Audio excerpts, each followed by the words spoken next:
नमस्कार, फाइटर समाचार में आपका स्वागत है। पेश आज 29 अगस्त सोमवार शाम 7 बजे राजस्थान की खास खबरें। द्वारकाधीश भगवान श्री कृष्ण के कलयुगी अवतार बाबा रामदेव की आस्था में भादवा शुक्ल द्वितीया से 638वां जग विख्यात रामदेवरा मेला आज सोमवार से विधिवत रूप से शुरू हो गया है। आज सुबह बाबा की कर्मस्थली रामदेवरा में ब्रह्म मुहूर्त में मंगला आरती के अवसर पर बाबा की समाधि के मस्तक पर स्वर्ण मुकुट प्रतिष्ठापन के साथ 638वां भादवा मेले का शुभारंभ हुआ।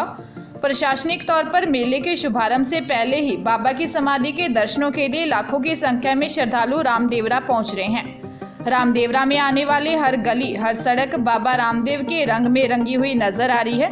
कहीं बड़ी बड़ी ध्वजाएं तो कहीं पर श्रद्धालुओं द्वारा चढ़ाए गए कपड़े के घोड़े बाबा रामदेव की मौजूदगी का एहसास करवा रहे हैं। बाबा की श्रद्धा जहां एक और रामदेवरा में हिलोरे मार रही है, वहीं लाखों की संख्या में श्रद्धालु बाबा के भजनों पर झूमते नाचते रामदेवरा पहुंच रहे हैं। डिस्कॉम की ओर से शनिवार को हुई टेक्निकल असिस्टेंट की परीक्षा के हाईटेक नकल गिरोह तैयार किया गया था। इस गिरोह को तैयार करने वाला खुद आईटी एक्सपर्ट है, जो जयपुर के कानोता में कंप्यूटर सेंटर चलाता है। स्पेशल ऑपरेशन ग्रुप ने इसका खुलासा किया है। नकल गिरोह में शामिल 7 लोग ऑनलाइन होने वाली इस परीक्षा में नकल की तैयारी कर रहे थे। इससे पहले एसओजी ने इसका खुलासा करते हुए सभी को गिरफ्तार कर लिया। फिलहाल टीम आरोपियों से पूछताछ कर रही है। बताया जा रहा है कि इसमें प्रदेश के 20 कोचिंग संचालक भी शामिल थे। एसओजी के एडीजी अशोक राठौड़ ने बताया कि नकल गिरोह के मुख्य साजिशकर्ता 27 वर्षीय रावल मीना निवासी महुआ दोसा, 34 वर्षीय अजीत सिंह निवासी अलवर, 41 वर्षीय जस्साराम निवासी अजमेर, 32 वर्षीय भाग्यशाली चंद निवासी अलवर, 34 वर्षीय विनोद कुमार मीना निवासी जयपुर, 34 वर्षीय गिराज शर्मा निवासी जयपुर और 29 वर्षीय महेश मीना निवासी दौसा को गिरफ्तार किया गया है। बीजेपी की राष्ट्रीय उपाध्यक्ष और पूर्व सीएम वसुंधरा राजे ने कहा, राजस्थान में हमारी पिछली बीजेपी सरकार ने जनहित में कई अच्छे काम किए। जो पार्टी अच्छा काम करे उसे दोबारा मौका मिलना चाहिए, लेकिन ऐसा नहीं हुआ। वह जयपुर के अखिल भारतीय हरियाणा गौड़ ब्राह्मण महासभा प्रतिभावान छात्र छात्रा सम्मान समारोह में बोल रही थी। राजे ने कहा, हमें दोबारा मौका मिलता तो अधूरे काम पूरे होते और प्रदेश विकास की दृष्टि में बहुत आगे होता। आज पिछड़ रहा है। जिन लोगों ने प्रदेश को विकास में पीछे धकेला है, उन्हें अब मौका नहीं दें। जब वो चुनाव में आपके बीच आएंगे तो उन्हें सबक सिखाने की जरूरत है। उन्होंने कहा कि आज़ादी के 75 साल बाद आज भी पानी, बिजली, सड़क नहीं है। वो ही राग लाप रहे हैं। हमारे बच्चों को आगे जाकर क्या होगा, कैसे नौकरियां मिलेंगी, कैसे पढ़ेंगे, कैसे आगे बढ़ेंगे, इसलिए इन सब चीजों को हमें रोकने की जरूरत है। सीकर के रनोली थाना इलाके में हाईवे पर चलती कार का टायर फट गया। टायर फटते ही कार अनियंत्रित हो गई और पलटी खा गई। कार में सवार सभी लोग घायल हो गए, जिन्हें आसपास के लोगों और पुलिस ने पलसाना हॉस्पिटल पहुंचाया है, जहां एक महिला सुनीता गुप्ता को मृत घोषित कर दिया गया।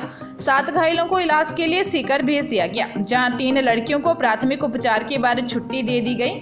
यशोदा, अंकिता, ईशान, शुभम को गंभीर हालत में जयपुर रेफर किया है।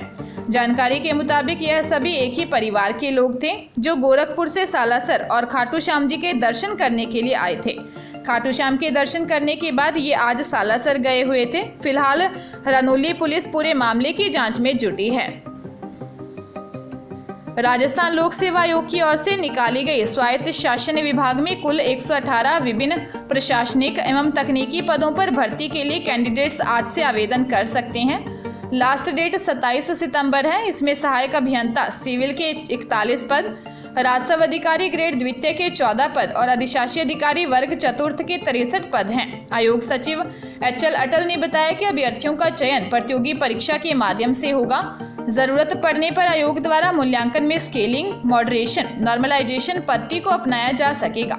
राजस्व अधिकारी ग्रेड द्वितीय एवं अधिशासी अधिकारी वर्ग चतुर्थ के पदों के लिए एक ही प्रतियोगी परीक्षा का आयोजन किया जाएगा। शैक्षणिक योग्यता, वर्गवार वर्गीकरण व अन्य विस्तृत जानकारी के लिए आयोग की वेबसाइट पर उपलब्ध विस्तृत विज्ञापन का अवलोकन करें। नागौर के मेड़ता में किसान महापंचायत में किसान नेता राकेश टिकैत पहुंचे। भारतीय किसान यूनियन के राष्ट्रीय प्रवक्ता टिकैत फिर बड़े आंदोलन की राह पर हैं। मेड़ता में किसान महापंचायत में उन्होंने इस बात के पूरे संकेत भी दिए। राकेश टिकैत ने कहा कि हमें अन्याय के खिलाफ बड़ा आंदोलन करना होगा। अगर ऐसा नहीं कर पाए तो हमारी जमीनें चली जाएंगी। गांव के किसान मजदूर को लड़ाई लड़नी होगी। युवा, बेरोजगार, छोटे व्यापारी सभी अगले आंदोलन में शामिल होंगे। टिकैत ने कहा कि समर्थन मूल्य पर सरकार कोई कानून नहीं बना रही, केवल जनता को उलझा रखा है। कृषि मंडियां ही बिक्री का प्रमुख प्लेटफॉर्म है। बिना मंडी गुजारा नहीं हो सकता। मंडियों के बहाने अब सरकार की जमीनों पर नजर है, मगर लोग अब जागरूक हो गए हैं और अपनी बात कहने लगे हैं। उन्होंने केंद्र पर हमला बोलते हुए कहा कि भारत सरकार संयुक्त किसान मोर्चा को तोड़ने में लगी हुई है, लेकिन हमें घबराने की जरूरत नहीं है। यह आंदोलनों की शुरुआत हुई है, यह तेजाजी महाराज की धरती है। मैं यहाँ से कहना चाहूंगा कि अन्याय के खिलाफ लड़ाई जारी रहेगी। जोधपुर मुख्य रेलवे स्टेशन के टिकट काउंटर पर महिला के बैग से आभूषण चुरा लिए गए। राजकीय रेलवे पुलिस ने सीसीटीवी कैमरों के फुटेज के आधार पर तलाश के बाद 6 महिलाओं को गिरफ्तार किया। पुलिस अधीक्षक जीआरपी प्रदीप मोहन शर्मा ने बताया कि लक्ष्मी नामक महिला मुख्य रेलवे स्टेशन के टिकट काउंटर पर टिकट खरीदने के लिए लाइन में खड़ी थी। इस दौरान महिला के बैग से किसी ने सोने चांदी के आभूषण चुरा लिए। महिला ने जीआरपी में सूचना दी। हरकत में आई जीआरपी ने तलाश शुरू की। थानाधिकारी किशन सिंह के नेतृत्व में जीआरपी ने कुछ संदिग्धों को हिरासत में लिया। वारदात स्वीकारने पर मध्य प्रदेश के राजगढ़ निवासी 38 वर्षीय भूरी बाई, 19 वर्षीय सलोनी, 25 वर्षीय कौशल्या बागरी, एमपी के मालवा निवासी 42 वर्षीय प्रेम बाई, 70 वर्षीय कंचन बाई और 40 वर्षीय गीता बाई को गिरफ्तार किया।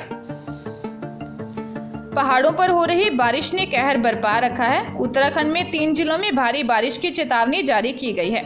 वहीं राजधानी देहरादून में भारी बारिश के बाद एक पुराने घर की छत गिर गई, जिससे 3 लोगों की मौत हो गई। उत्तराखंड में हो रही बारिश के बाद यूपी में गंगा का जलस्तर बढ़ गया है। वाराणसी मंडल के कई जिलों में गंगा का जलस्तर खतरे के निशान से ऊपर चल रहा है। प्रयागराज में भी गंगा यमुना खतरे के निशान से 1.10 मीटर ऊपर है। बाढ़ से लोगों का हाल बेहाल है। रास्ते बंद हो गए हैं। देहरादून, नैनीताल और चंपावत जिलों में अगले 24 घंटे के दौरान कहीं कहीं भारी बारिश के आसार हैं।